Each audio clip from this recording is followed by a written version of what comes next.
পাওয়া যায়। ওরে টাকার পাগল সব দিকে ঘুরে আর টাকা খুঁজে, যেই বান্দা বাড়ির পাগল কেমনে বাড়ি করবে সেই ধান্দায় খুঁজে, যেই বান্দা নারীর পাগল হাঁটতে চলতে নারী খুঁজে। আর যারা আমার মাওলার পাগল ওই বান্দা খানার মধ্যে বসিয়াও তালাশ করে আমার মালিক।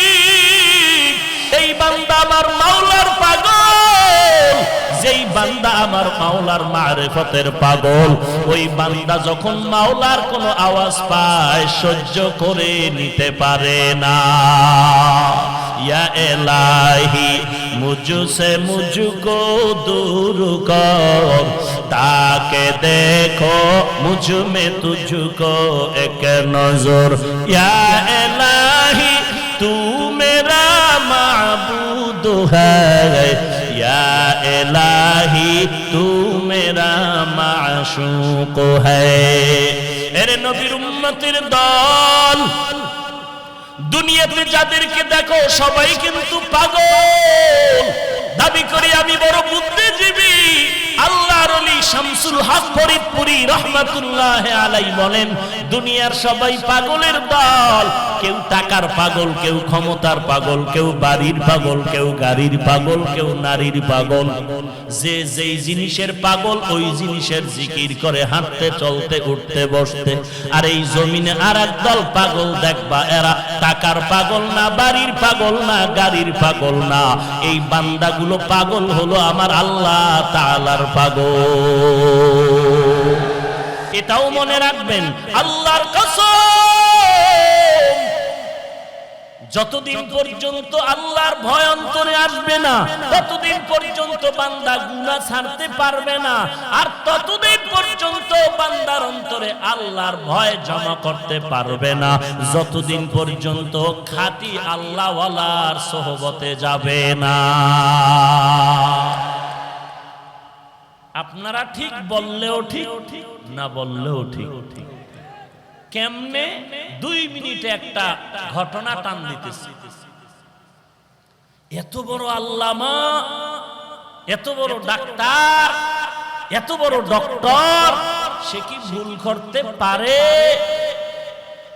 এই যে এক মাস্তানি ভাব, এই ভাবের পরিণাম ফল কত খারাপ।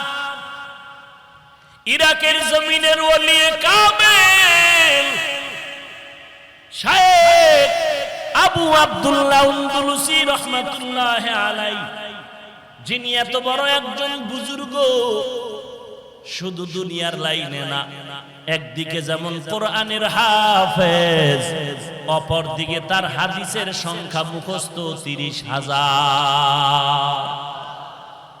সুবহানাল্লাহ। না মুসলমানের আওয়াজ বাতিল ভণ্ডদের জন্য একটি আতঙ্ক। ভাইরা আমার, ইরাকের জমিনের ওলিয়ে কামেল 30,000 হাদিসের হাফেজ, ওই সময় তার মুরিদের সংখ্যা 40,000। মুরিদগুলো কেমন? গাঞ্জাখোর। জুনায়েদ বাগদাদি তার মুরিদ, শায়েখ শিবলি রহমাতুল্লাহ আলাইহি তার মুরিদ। জুনায়েদ বাগদাদি ছোটখাটো মুরিদ। আউলিয়ারা কারে উকবা ইখতিয়ার, জাহেলারা কারে দুনিয়া ইখতিয়ার। এত বড় আল্লাহর ওলি, যিনি কোরআনের হাফেজ, অপর দিকে হাদিস মুখস্থ কত হাজার, মুরিদের সংখ্যা কত। এই বান্দা কাফেলা নিয়ে যাচ্ছেন সফরে, খ্রিস্টানদের এলাকা পেরিয়ে যাচ্ছেন, তাকায় দেখতেছেন খ্রিস্টানরা গির্জার মধ্যে আরাধনা করে। মনে মনে একটু অহংকার আসলো, আমার মতো ভালো আর কেউ নাই, তোরা সবাই জাহান্নামী, আমি তো জান্নাতি। এতটুকু ভাবনা নিয়ে ভেতরে একটু অহংকার এসে গেল। এরপরে আল্লাহর ওলি সামন দিকে রওনা হয়ে গেলেন। শিবলি রহমাতুল্লাহ আলাই তার মুরিদ সাথে, জুনায়েদ বাগদাদি সাথে হাজারো মুরিদ। কিছু দূর গিয়া তাকায় দেখতেছেন খ্রিস্টান এলাকার মহিলা সুন্দরী মেয়েরা পানির কূপের থেকে কলসি ভরে ভরে পানি নিয়ে যায়। 30,000 হাদিসের হাফেজ আবু আব্দুল্লাহ সুন্দরী মেয়ের দিয়ে নজর করে এক নজরে তাকাইলেন। জুনায়েদ বাগদাদি বলেন, শায়েখ চলেন। নজর ওদিকে রাখিয়া হাতের ইশারায় বলে, যাও যাও, আমি যাব না, ওই খ্রিস্টান মেয়েকে বিবাহ না করে যাব না। কান্নার রোল পড়ে গেল, মাটি পর্যন্ত নরম হয়ে গেল, কিন্তু আবু আব্দুল্লাহর দিলটা আর নরম হলো না। কান্না করে শিবলি রহমাতুল্লাহ আলাইহি বলেন, আমাদের কাফেলা ইরাকে রওনা হয়ে গেলাম। এদিকে ঘটনা কি ঘটে যায়, আবু আব্দুল্লাহ এক টানে খ্রিস্টান মেয়েটার বাড়ি গিয়া খ্রিস্টান মেয়ের বাবারে বলে, ও খ্রিস্টান মেয়ের বাবা, তোমার মেয়েটাকে আমার কাছে বিবাহ দিতে হবে। খ্রিস্টান ডাক দিয়া কয়, রে টুপিওয়ালা, আমার মেয়েকে যদি বিবাহ করতে চাও দুইটা শর্ত তোমার মানতে হবে। এক নম্বরে মদিনার পোশাক ফেলে দাও, মদিনার পোশাক ফালায় দিয়া তারপরে তুমি খ্রিস্টানদের পোশাক পরো। 2 নাম্বার, 1 বছর পর্যন্ত জঙ্গলের মধ্যে তুমি শুকরের রাখালগিরি করতে হবে। আবু আব্দুল্লাহ 30,000 হাদিসের হাফেজ বলে, দোনোটা শর্ত আমি মেনে নিলাম। মদিনার পোশাক ফালাইয়া খ্রিস্টানদের পোশাক মাথায় দিয়ে এবার জঙ্গলে চলে গেলেন। কয়েক মাস হওয়ার পর ওই শায়েখ শিবলির আবার কাফেলা এই এলাকায় রওনা হয়ে গেল পীরের খোঁজে। কি হালাত, এলাকায় এসে দেখে খবর নাই। খোঁজ করে দেখতেছে জঙ্গলের মধ্যে একটা লাঠির উপরে দাঁড়ানো, মাথায় ক্যাপ লাগানো, মদিনার পাগড়িও নাই। শিবলি রহমাতুল্লাহ আলাইহি গিয়া পা জড়ায় কান্না শুরু করলেন। এমন কান্না বলে চলে, ইরাকের মধ্যে হাজার হাজার মুরিদানরা কান্না করে আপনাকে দেখার জন্য। আবু আব্দুল্লাহর দিলটা নরম হয় না, সবার কান্নায় পাতার পানি ঝরে, শুকরের চোখেও পানি জমা হয়ে গেল। এইবারও তারা নিরুপায় কান্না করে আবার ইরাকের পথে রওনা। কিছু দূর যাইতেছে, শায়েখ শিবলি বলেন, আমরা হাঁটতেছি ইরাকের পথে, হঠাৎ করে তাকায় দেখি কিছু দূর থেকে একটা পানির কূপ থেকে আমাদের শায়েখ আবু আব্দুল্লাহ উলঙ্গ গোসল করে উঠে আর কালেমায়ে শাহাদাত পড়ে আর বলে, আমাকে কাপড় দিয়ে আবৃত করে নাও। আমরা কাপড় দিয়ে আবৃত করলাম, ইরাকের খানেকায় তাকে নিয়ে গেলাম। খ্রিস্টান মেয়েকে বিবাহ করা হলো না। আমরা জিজ্ঞাসা করলাম, হযরত 30,000 হাদিস আপনি হাফেজ, কোরআনের হাফেজ কি পরিমাণ মনে আছে? বলে, একটা হাদিসও আমার মনে নাই, কোরআনের কোন ইলম আমার সিনার মধ্যে নাই। শায়েখ এই হালাত কেন হলো? বলে, আমি যখন খ্রিস্টানদের গির্জার সামনে দাঁড়াইয়া মনের ভিতরে অহংকার জমা করে বলছিলাম, সব তোরা জাহান্নামে যাবি, আমি একা জান্নাতে যাব, এই ভাবনাটা আসার পরে দেখলাম আমার কলবের মধ্যখান থেকে একটা নূরের আলো বের হয়ে চলে গেল। মান ইয়াহদিল্লাহু ফাহুয়াল মুহতাদ ওয়া মান ইউদ্লিল ফালান তাজিদা লাহু ওয়ালিয়াম মুরশিদা। এত বড় আলেম, ওলামায়ে কেরাম আমাকে ভুল হলে ধরায় দিবেন, খুব চিৎকার দিয়ে ধরায় দিবেন, আস্তে না। খেয়াল করেন সবাই, নবীজি জানেন আমিও চিরকাল থাকবো না, সাহাবায়ে কেরাম কথা বলেন না কেন, থাকবে না। আচ্ছা আমাকে একটু জবাব দেন, বর্তমান দুনিয়াতে কোরআন হাদিস ইমাম আবু হানিফা থেকে শুরু করে যত বড় বড় মুহাদ্দিস মুফাসসিরগণ আছেন, এদের থেকে আবু বকর, ওমর, ওসমান কিতাব কোরআন হাদিস কম বুঝতেন না বেশি বুঝতেন? সবাই একমত? সবাই একমত? তাহলে রাসূল একথা কেন বললেন, সল্লু কামা সল্লু রাআইতুমুনি কামা রাআইতুমুনি উসাল্লি? নবীজি এটা বলতেন, সল্লু কামা রাআইতুমুল কিতাব, কিতাবে যেমন ভাবে দেখো নামাজ পড়ার ওইভাবে পড়ো। কারণ দুনিয়ার উম্মতের থেকে আবু বকর কিতাব বেশি বুঝছো, সাহাবায়ে কেরাম কিতাব কোরআন হাদিস বেশি বুঝতেছেন। নবী জানার পরেও কেন বললেন আমাকে দেখে নামাজ পড়ো? তো সাহাবায়ে কেরাম কোরআন হাদিস এত বুঝার পরেও যদি রাসূলকে দেখে দেখে অনুসরণের কথা বলেন, তাহলে আমাদের কি উপায়? আমাদেরকেও রাসূল অনুসরণের কিছু মাপকাঠি দিয়া গেলেন, ইন্নাল উলামা ওয়ারাসাতুল আম্বিয়া। নবী এ কথা বলার দরকার কি? নবী তো বলছেন এক হাদিসে, কোরআন সুন্নাত রেখে গেলাম ধরে রাখো, লান তাদিল্লু মা তামাসসাকতুম বিহিমা, তোমরা ধ্বংস হবে না, কোরআন হাদিস ধরে রাখলেই হবে। কিন্তু আল্লাহ পাকের পয়গম্বর কেন বললেন উলামায়ে কেরাম আম্বিয়ায়ে কেরামের ওয়ারিস? কেন বললেন? টাকার ওয়ারিস না, সম্পদের ওয়ারিস না, এরা ইলমে নবুয়তের ওয়ারিস। কেন বললেন? ওলামাদের এই মর্যাদার কথা আলাদা বললেন কেন? বলে যেই সময় উম্মতেরা নবী পাবে না, সাহাবা পাবে না, ওই সময় উম্মতেরা উলামায়ে কেরামের অনুসরণ করবে। উলামায়ে কেরাম কোরআন, উলামা কারা? আল্লাহ পাক বলেন ইন্নাল উলামা ওয়ারাসাতুল আম্বিয়া। আল্লাহ পাক বলেন ইন্নামা ইয়াখশাল্লাহা মিন ইবাদিহিল উলামা, নিশ্চয় আমার বান্দাদের মধ্যে সবথেকে বেশি আল্লাহকে ভয় করবে যারা উলামা। উলামা আল্লাহকে ভয় করার ব্যাখ্যা কি? আল্লাহর বিরুদ্ধাচরণ করবে না, এক কথায় গুনাহ করবে না, অজান্তে গুনাহ হলে তওবা করতেও বিলম্ব করবে না। এই উলামাদের নবী বলেন এরা আম্বিয়ায়ে কেরামের ওয়ারিস। এরা কোরআন হাদিসের ইলম অর্জন করার কারণে আলেম, আর আলেমের বহু বচন উলামা।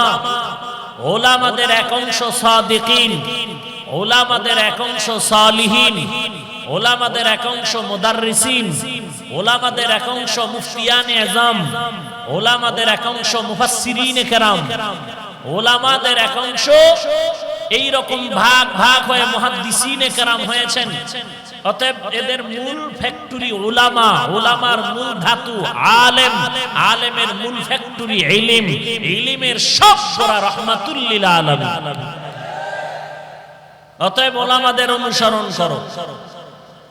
ফাসআলু আহলা যিকরি ইন কুনতুম লা তা'লামুন, যারা জানে না তারা জাননেওয়ালার থেকে জেনে আমল করো। ভালো করে খেয়াল করবেন, আমরা গোলামি করব কার? আদর্শ মানব নবীজির, আদর্শ মানব। প্রত্যেকটা মুসলমানের জন্য একমাত্র জিন্দেগীর আসল মাপকাঠি, আসল দুইজন, এক নম্বরে আল্লাহ, এর পরে রাহমাতুল লিল আলামিন। এই দুইজন আমাদের আসল। এই দুইজন কি আসল? আমার মা, আমার বাবা, আমার ওস্তাদ, আমার পীর, আমার মাযহাব আসল না। আমার আসল এক নম্বরে আল্লাহ, এর পরে নবী। বাকি সব আমার আপন, আসল না। বাকি সব আমার আপন, কেউ কিনা আসল না। আসল দুইজন, এক নম্বরে আল্লাহ, এর পরে রাহমাতুল লিল আলামিন।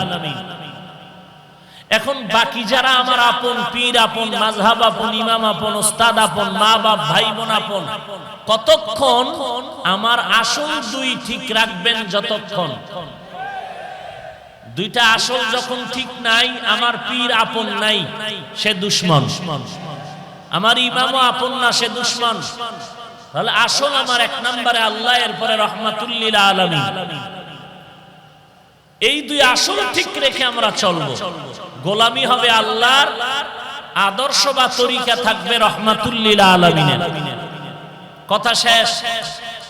কিন্তু কপালের চাকা ঘুরে খারাপের দিকে গেল। কোরআনও বুঝি না, হাদিসও বুঝি না, সুন্নতও চিনি না। এই উম্মতের কি হালাত? এরা কি করবে? আমি উদাহরণ দিয়ে বলি, ঢাকা থেকে চট্টগ্রাম যাবে, মাঝখানে মেঘনা নদী। ঢাকা থেকে বরিশাল, খুলনা যাবে, মাঝখানে পদ্মা নদী। বন্ধু অপেক্ষায় আছে, বন্ধুর সাথে মোলাকাত করবে। নদীর ব্রিজ ভেঙে গেছে, ফেরি নষ্ট, এখন নদী পার হওয়ার উপায় কি? এক হৃদয়বান ব্যক্তি নৌকা নিয়ে আসলো, এসে বলল, হযরত আপনি দ্রুত গতিতে নৌকায় উঠেন, আমি ওপার পৌঁছায় দেই। বন্ধু অপেক্ষায় আছে, খানা খায় না, আমি গেলে খাবে। আমি ওপার উঠে দৌড়। বন্ধু বলে, এত তাড়াতাড়ি নদী পার হইলা কিভাবে? বলে, তোমার সাথে আমার যেহেতু মোলাকাতের তামান্না, ওদিকে তেমন খেয়াল নাই, কিন্তু আল্লাহর কুদরত, এক হৃদয়বান ব্যক্তি আমাকে নৌকা পার করে দিয়েছে, ভাড়াও নেয় নাই। এ কথাটা শুনে আপনার বন্ধু কি বেজার হবে? কথা বলেন, বেজার হবে? বেজার তো হবেই না, বরং মনে মনে দোয়া করবে আর চিন্তা করবে, পাইলে পুরস্কার দেওয়া দরকার ছিল। কথা ঠিক? আমার গোলামি হবে আল্লাহর, তরিকা থাকবে নবীর, যাব আমি জান্নাতে। মাঝখানে বহু বাতিল ভণ্ডদের সমুদ্র পেরিয়ে যেতে হবে। এখন এই সমুদ্র আমি কিভাবে পার হব? মারাত্মক, আমি একা, শয়তান আমাকে সমুদ্রে ডুবায়া মারতে চায়, দুই দল, মিনাল জিন্নাতি ওয়ান নাস। আল্লাহ বলেন, এই দুই দলের মোকাবেলা তুমি একা পারবা না, আমার কাছে সাহায্য চাও, আমি তোমাকে সাহায্য করি, ওই নদী পার হয়ে যেতে পারবে। কেমনে চাইবা? সাহায্য চাওয়ার পদ্ধতি কি আল্লাহ শিখায় দিলেন আলহামদু সূরার মধ্যে। এমপি সাহেব, আমার 5 টন গম লাগবে। বলে, ঠাস করে চাইলেই হবে না, তুমি আমার যত আপন হও না কেন, আগে দরখাস্ত দাও। এমপি বরাবর দরখাস্ত লিখো। এখন কেমনে লিখবা? কারো থেকে কিছু পাইতে হলে 1 নম্বরে তার গুণগান গাও এবং তাকে বিশ্বাস করাও যে তুমি তার মানুষ, আর কারো না। আল্লাহ বলেন, তুমি যদি আমার সাহায্য চাও তাহলে আমার আগে গুণগান গাও। আলহামদুলিল্লাহি রাব্বিল আলামিন, আর রহমানির রহিম, মালিকি ইয়াউমিদ্দিন। ও আল্লাহ, আপনারই গুণগান গাইলাম, আপনি দোনো জাহানের পালন কর্তা রব, আপনি বড় রহমান, আপনি বড় রহিম, আপনি প্রতিদান দিবসের মালিক। এত গুণগান গাওয়ার পর এরপরে বান্দা তুমি আমাকে বলো, ইয়্যাকা না'বুদু ওয়া ইয়্যাকা নাস্তাঈন। ও আল্লাহ, আমি আপনারই ইবাদত করি, কোন ভগবানের ইবাদত করি না, খ্রিস্টদের ইবাদত করি না, গৌতম বুদ্ধের ইবাদত করি না, উজাইরের গোলামি করি না, পাথরের গোলামি করি না, বটগাছের পূজা করি না। ও আল্লাহ, আমি ইবাদত বা গোলামি করি একমাত্র তোমারই।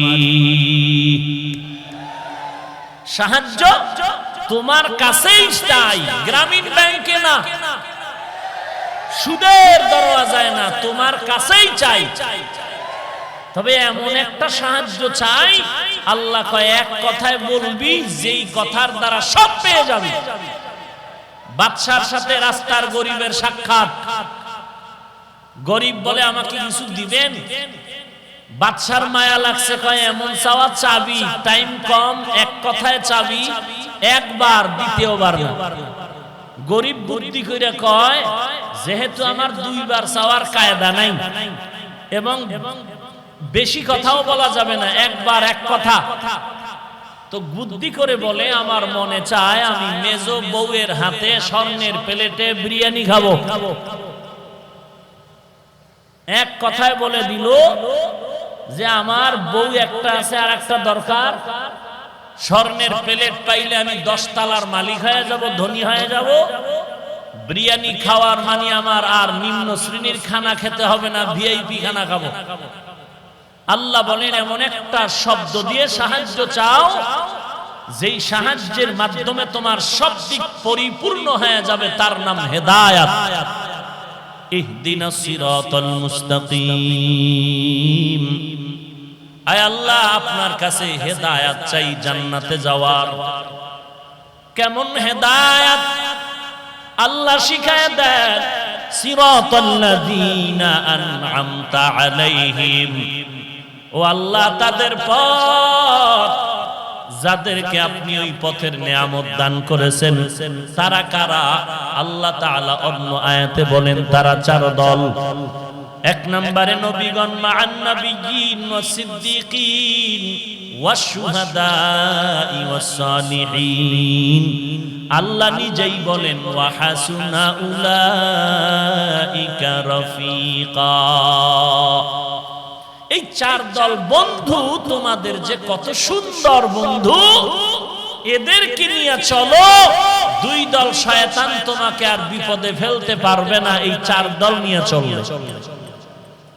এর মধ্যে এক নম্বরে নবীগণ, সিদ্দিকগণ, শহীদগণ, সর্বশেষ সালিহিন। আল্লাহ যাদেরকে বললেন সালিহিন, অন্য আয়াতে আল্লাহ বললেন এরা হলো সাদিকিন। ইয়া আইয়ুহাল্লাযীনা আমানুত্তাকুল্লাহ ওয়া কুনু মা'আস সাদিকিন।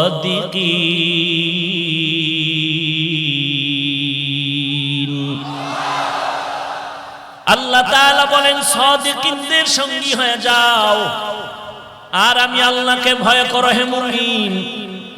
যাদেরকে আল্লাহ বললেন সালিহিন, এরা নেক আমলওয়ালা, সাদিকিন, এরা সত্যবাদী।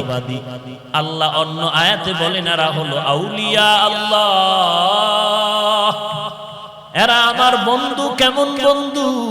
আমি আল্লাহ এদেরকে আশ্বাস বাণী দিলাম, লা খাউফুন আলাইহিম ওয়ালা হুম ইয়াহজানুন আল্লাযীনা আমানু ওয়া কানু ইয়াত্তাকুন। আউলিয়া বহু বচন, তার এক বচন ওলি। আল্লাহর ওলি মানে আল্লাহর বন্ধু, এরাই হলো উলামা। প্রত্যেকটার সাথে তাকওয়ার সূত্র লাগানো আছে। ইন্না আকরামাকুম ইনদাল্লাহি আতকাকুম। উলামা কে? যার মধ্যে আছে তাকওয়া। সাদিকিন কে? যার সাথে সংযুক্ত তাকওয়া। আউলিয়া আল্লাহ কারা?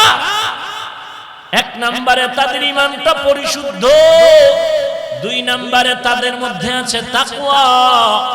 এদেরকে বন্ধু বানায় চলো। আলহামদুলিল্লাহ, সূরা থেকে আমরা শিক্ষা পাইলাম একা একা চলা যাবে না। জান্নাতের পথে চলতে হলে তোমরা চার দল বন্ধুরে সঙ্গী বানায় চলো। সর্বশেষ যেই তোমাদের বন্ধু তারা হলো সাদিকিন, সালিহিন, উলামা।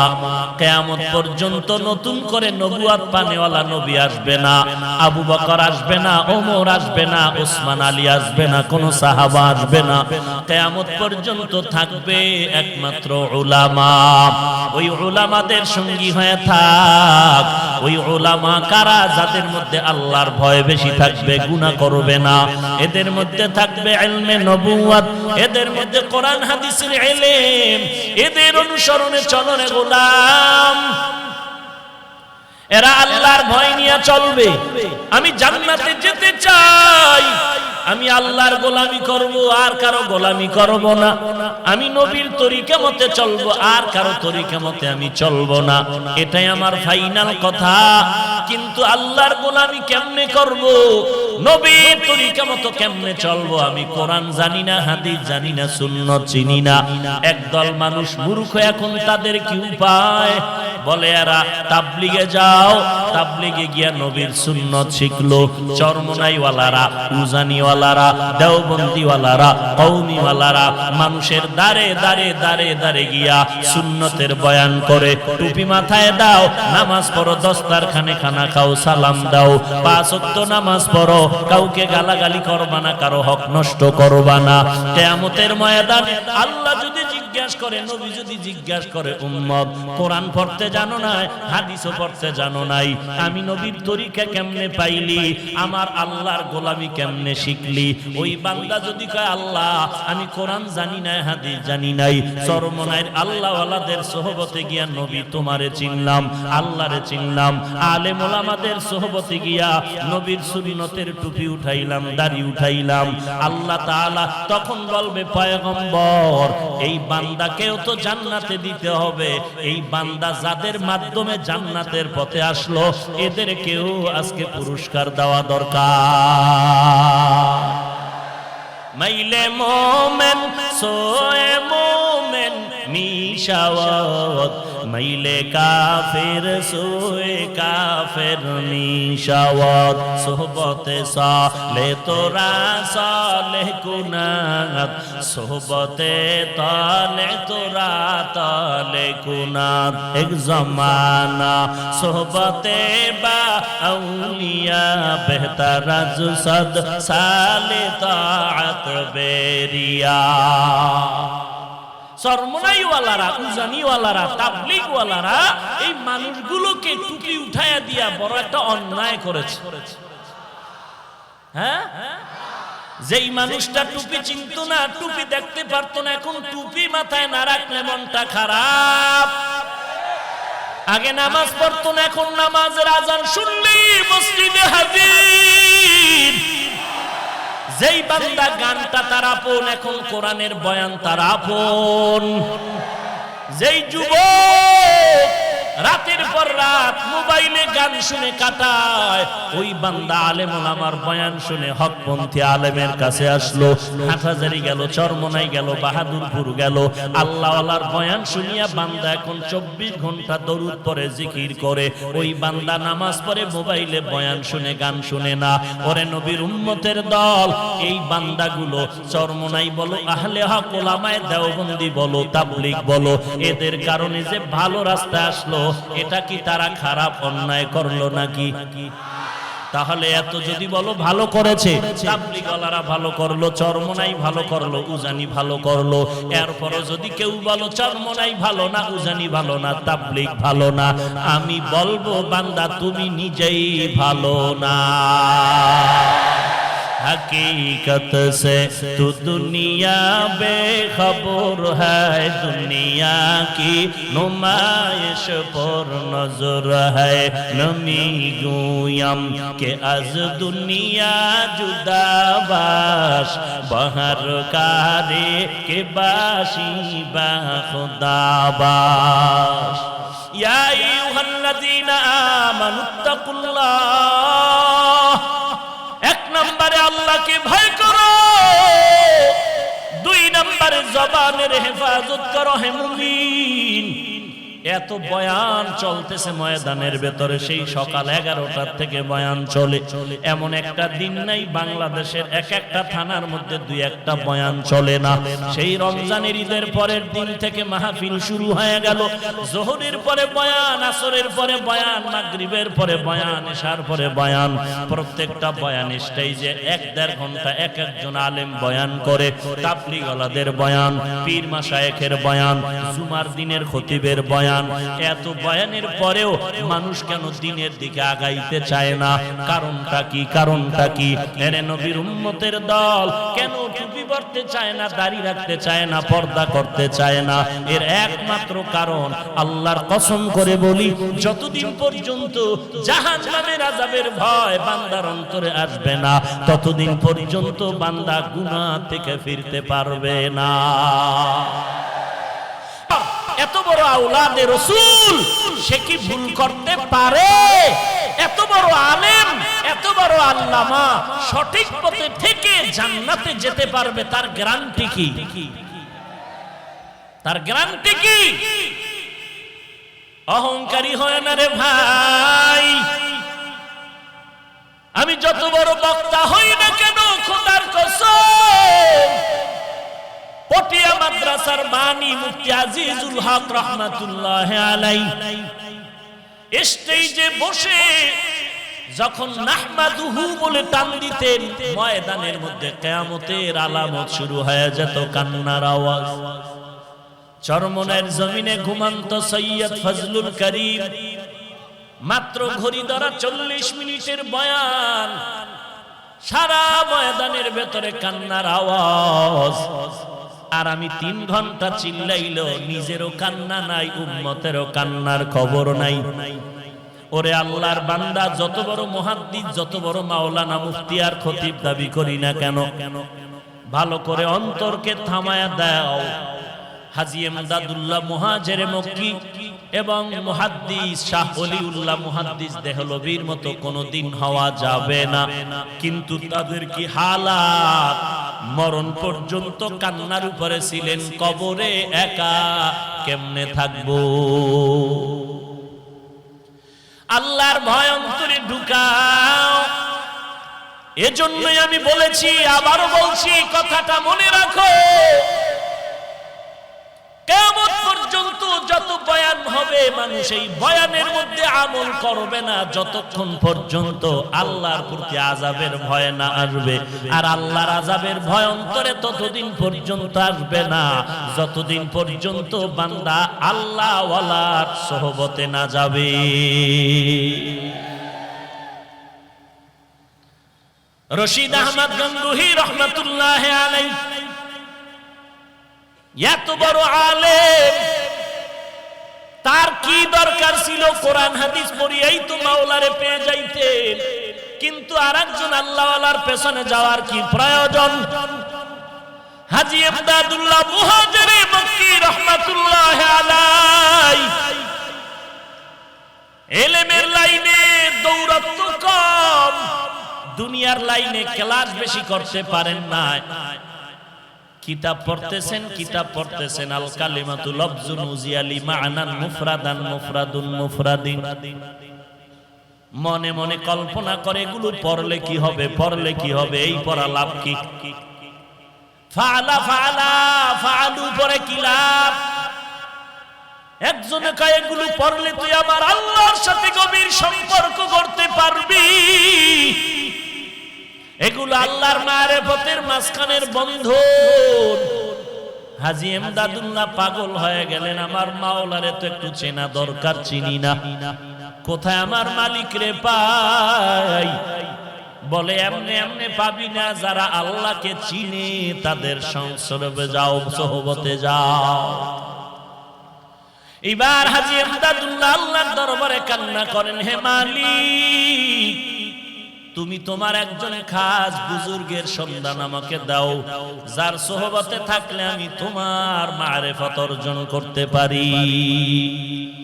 হাজী ইমদাদুল্লাহ আল্লাহর কাছে কান্না করেন, ও আল্লাহ, তুমি আমাকে হেদায়েতের জন্য একজন বুজুর্গের সন্ধান দিয়া দাও, তোমার একজন ওলির সন্ধান মিলায়া দাও। ঘুমের ঘরে ঠিকানা পেয়ে গেল, জানজানব জায়গার মধ্যে নূর মুহাম্মদ জানজানবীর সন্ধান পেল। ওখানে চলিয়া যা, ওখান থেকে মারিফতের একটু আগুন সিনায় লাগায় নাও। যদি সিনায় লাগাইতে পারো, মারিফতের আগুন যদি জ্বলিয়া যায়, জিন্দেগি তোমার কামিয়াবির দরওয়াজায় চলে যাবে। হাজী ইমদাদুল্লাহ আল্লাহর পরিচয় নেওয়ার জন্য জানজানব দৌড়াইতেছেন, আল্লাহর মোলাকাতের জন্য। আল্লাহর ওলির কাছে যায়, খুঁজতে খুঁজতে গিয়া দেখে জংলার কিনারে একটা মক্তব, ছোট একটা ঘরের মধ্যে ওই আল্লাহর বান্দা ছোট ছোট ছাত্রদেরকে আলিফ বা তা শিখাইতেছে। দেখা মাত্র হাজী ইমদাদুল্লাহ ঢুকে দিলেন, সালাম। নূর মুহাম্মদ জানজানবী দেখে বলেন, ইমদাদ, এত আগে তুই কইছিলি, আগে কেন আসো নাই? তাড়াতাড়ি কেন আসো নাই রে ইমদাদ? আউলিয়ারা কারে উকবা ইখতিয়ার, জাহেলারা কারে দুনিয়া ইখতিয়ার। মাইলে মোমেন সোয়ে মোমেন নিশাওয়াত, মাইলে কাফের সোয়ে কাফের নিশাওয়াত। ভাইরা আমার, হাজী ইমদাদুল্লাহ ওখানে বসলেন, কিন্তু মনে মনে একটি প্রশ্ন, আমি আল্লাহর কাছে দোয়া করলাম, আল্লাহ বড় বুজুর্গের সন্ধান দাও, কিন্তু এজে পাইলাম মক্তবের হুজুর। চাইলাম বড় হুজুর, পাইলাম মক্তবের হুজুর। নূর মুহাম্মদ জানজানবী ডেকে বলেন, রে ইমদাদ, মনে মনে কি চিন্তা করো, নবীর হাদিস কি শোনো নাই? খায়রুকুম মান তাআল্লামাল কুরআন ওয়া আল্লামা। আল্লাহর নবী বলেন, জমিনের মধ্যে সর্বশ্রেষ্ঠ ওই ব্যক্তি যে নিজে কোরআন শিখে এবং অন্যদেরও কোরআন শিখায়। মক্তবের হুজুর মনে করিয়া ছোট বানাইও না, বরং নবীর হাদিস মতে ইনি হলো বড় শ্রেষ্ঠ। ইলমে রা'জাজু করদান বেহিসাব খলকে রাদাদান জওয়াবে বাসওয়াব। এবার এমদাদুল্লাহ বসে আছে, কিছুদিন ওখানে রাখলেন আর বললেন যাও নিজের এলাকায় গিয়া তোমার ক্লাসের পড়া শেষ পর্যন্ত শেষ করো, তারপরে আসো। হাজী এমদাদুল্লাহ এবার আল্লাহর ওলির পরামর্শ নিয়ে আবার বাড়িতে চলে আসলেন। আসার পরে বাকি কিতাবাদিগুলো ক্লাস করি শেষ করবেন, কিন্তু ভাগ্যের নির্মম পরিহাস, ক্লাসের মধ্যে ঢুকেন, ক্লাসে ঢুকার পর যে কোনো কিতাব উল্টাইতেছে, দেখে একটা পৃষ্ঠার মধ্যে কালো কোনো অক্ষর নাই, সব পৃষ্ঠা সাদা। এইটা বাদ দিয়ে আর এক কিতাব খুলে দেখে এটাও সাদা, এটা বাদ দিয়ে আর একটা কিতাব খুলে দেখে এটায় কোনো লেখা নাই, এগুলো সাদা। এইভাবে করতে করতে দেখে একটা সবকও নাই, লেখা নাই, সব সাদা সাদা সাদা। আবার চলে গেলেন শায়েখের দরবারে, ডাক দিয়া বলেন নূর মুহাম্মদ এমদাদ আবার আসলি কেন, লেখাপড়া কি শেষ হয়ে গেল? বলে না না। বলে শেষ করো নাই কেন? বলে আমি যত পড়ার জন্য চেষ্টা করি, যত পৃষ্ঠা উল্টাইতেছিলাম দেখি সাদা কোনো লেখা দেখা যায় না। নূর মুহাম্মদ জানজানবী দেখে বলে বাবা আর লাগবে না, দিলের তামান্না তোমার এমন হয়ে গেল, সোহবতে থাকতে থাকো, আল্লাহ যদি কবুল করে যেই লেখাপড়া করে তুমি ইলম পৃষ্ঠা থেকে অর্জন করবা, আমার আল্লাহ যদি খুশি হয় ওই ইলম তোমাকে এক মুহূর্তে সিনায় জমা করে দিবে। या इलाही मुझसे मुझको दूर कर, ताके देखो मुझ में तुझको एक नजर। या इलाही तू मेरा माबूद है, या इलाही तू मेरा माबूद। আগুন লেগেছে চরমনার সৈয়দ ইসহাকের সিনায়, এরে নবীর উম্মতের যায়, যেই বান্দা আমার মাওলার পাগল, যেই বান্দা আমার মাওলার মারিফতের পাগল, ওই বান্দা যখন মাওলার কোনো আওয়াজ পায় সহ্য করে নিতে পারে না। या इलाही मुझसे मुझको दूर कर, ताके देखो मुझ में तुझको एक नजर। या इलाही तू मेरा माबूद है, या इलाही तू मेरा माशूक है। এরে নবীর উম্মতের দল, দুনিয়াতে যাদেরকে দেখো সবাই কিন্তু পাগল, দাবি করি আমি বড় বুদ্ধিজীবী। আল্লাহর ওলি শামসুল হক ফরিদপুরি রহমাতুল্লাহ আলাইহি বলেন দুনিয়ার সবাই পাগলের দল, কেউ টাকার পাগল, কেউ ক্ষমতার পাগল, কেউ বাড়ির পাগল, কেউ গাড়ির পাগল, কেউ নারীর পাগল। যে যেই জিনিসের পাগল ওই জিনিসের জিকির করে হাঁটতে চলতে উঠতে বসতে। আর এই জমিনে আর এক দল পাগল দেখবা, এরা টাকার পাগল না, বাড়ির পাগল না, গাড়ির পাগল না, এই বান্দাগুলো পাগল হলো আমার আল্লাহ তাআলার পাগল। এই বান্দা টাকা চায় না, বাড়ি চায় না, গাড়ি চায় না, নারী চায় না। এই বান্দা সব সময় হাঁটতে চলতে উঠতে বসতে তালাশ করে আমার মালিক কোথায়, আমার আল্লাহকে পাওয়া যায়। ওরে টাকার পাগল সব দিকে ঘুরে আর টাকা খুঁজে, যেই বান্দা বাড়ির পাগল কেমনে বাড়ি করবে সেই ধান্দায় খুঁজে। যেই বান্দা নারীর পাগল হাঁটতে চলতে নারী খুঁজে। আর যারা আমার মাওলার পাগল ওই বান্দা খানার মধ্যে বসিয়াও তালাশ করে আমার মালিক। ওই বান্দা ঘুমের বলে না আমার মনে হয় তোমার পীর হয়তো নারী না হয় হিজরা। हकीकत से तू दुनिया बेखबर खबर है दुनिया की नुमाइश पर नजर है नमी गुयम के अज दुनिया जुदा बाश बहर कारे के बाशी बा खुदाबा या अय्युहल्लज़ीना আমানুত্তাকুল্লাহ দুটো আদেশের মধ্যে এক নম্বরে আল্লাহকে ভয় করো আল্লাহকে ভয় করার মানে আল্লাহর আযাবের ভয় কর কারণ আল্লাহর আযাব বড় ভয়ঙ্কর আযাব এক সেকেন্ডের জন্য আল্লাহ পাকের আযাব সহ্য করার শক্তি কারো নাই রে বাবা এ জমিন থেকে 9 কোটি 30 লক্ষ মাইল উপরে সূর্য দিনের বেলা ছিল রাতের বেলা না এরপর এত গরম কেন রে বাবা সূর্যের গরম এত গরম ঘাম ফ্যানের বাতাসেও ঠান্ডা হয় না এর এলাকার যুবক আমিও তোমার মতো একটা যুবক সন্তান টুপি মাথায় দিলে মাথা গরম হয় বাবা তুমি বুঝতেছো আমি বুঝি না ব্যাপারটা এমন না দাড়িটা লম্বা করলে যৌবনের ভাব চলে যাবে তুমি বুঝতেছো আমি বুঝি না ব্যাপারটা কিন্তু এমন না লম্বা জামা পরলে শরীর আটকায় যাবে তুমি বুঝতেছো আমি বুঝি না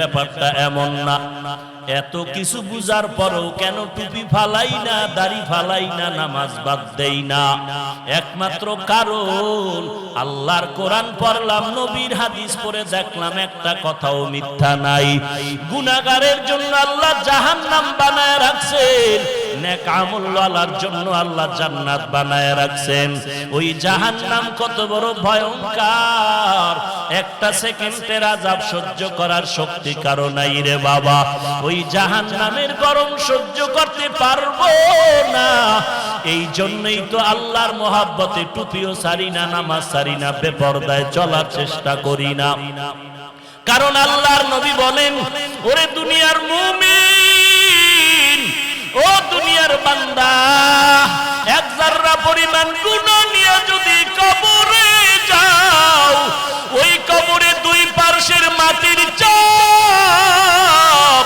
ওই কবরের মাটির চাপে পাথরের হাড্ডি চুরমার হয়ে যাবে একটা নয় দুটো নয় 90 থেকে 99টা সাপ কবরের ভেতরে জাহান্নামের আগুন সহ্য করার শক্তি নাই রে ভাই এরে যুবক পায়ে হাত রেখে বলি গুনাহ ছেড়ে দাও আর গুনাহের কাছে যেও না তওবা করো রে মালিক আর গুনাহ করব না রে আল্লাহ তুমি maaf করে দাও আয় আল্লাহ তুমি আমাকে জাহান্নামের আগুন থেকে বাঁচায় দাও রে আল্লাহ ও আল্লাহ দুনিয়াতে সূর্যের গরম সহ্য করতে পারি না কেউ যদি আমার হাতে একটা বেতের বাড়ি দেয় বড় ব্যথা পাই বড় কষ্ট পাই সহ্য করতে পারি না একটা বেতের বাড়িতে যদি এত ব্যথা ওই কবরের মাটির চাপে কি ব্যথা সহ্য করার শক্তি নাই রে যুবক আল্লাহর কাছে তওবা করো জিন্দেগিতে আর নামাজ ছাড়বা না গুনাহের পথে যাবা না নবীর আদর্শ ছাড়া চলবা না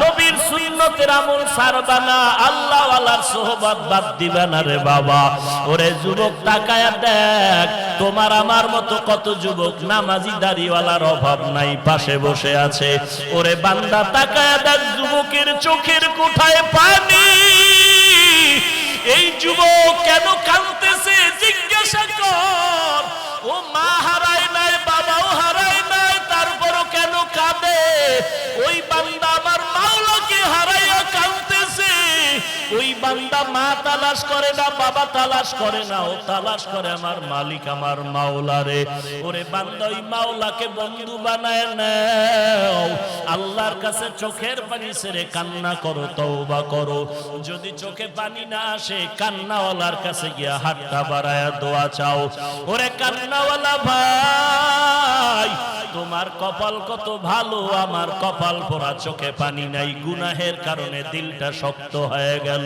ও আল্লাহ কান্নাওয়ালা চক্ষু দাও কান্নাওয়ালা চক্ষু দান করো আল্লাহ কারণ দুনিয়ার ঘরে আগুন লাগলে পানি ছাড়া যেমন ঠান্ডা করা যায় না, ওরে গুনাহের কারণে যে জাহান্নামের আগুন, ওই জাহান্নামের আগুন চোখের পানি ছাড়া ঠান্ডা হবে না রে বাবা। চোখের পানি নিয়ে কবরে যাও, আল্লাহর দরবারে দিলটা খুলে ডাক দাও, রে মালিক তুমি আমাদেরকে খালি ফিরাইয়া দিও না রে আল্লাহ। আয় আল্লাহ তুমি তোমার নামের পাগল বানাইয়া দিও, তোমার আশিক হওয়ার তৌফিক দান করো আল্লাহ। দুনিয়ার পাগল হতে চাই না, জান্নাতের পাগল হতে চাই। ও আল্লাহ তুমি মাফ করে দাও। আয় আল্লাহ তুমি এই ময়দানের একটা বান্দাকেও খালি ফিরাইয়া দিও না রে আল্লাহ।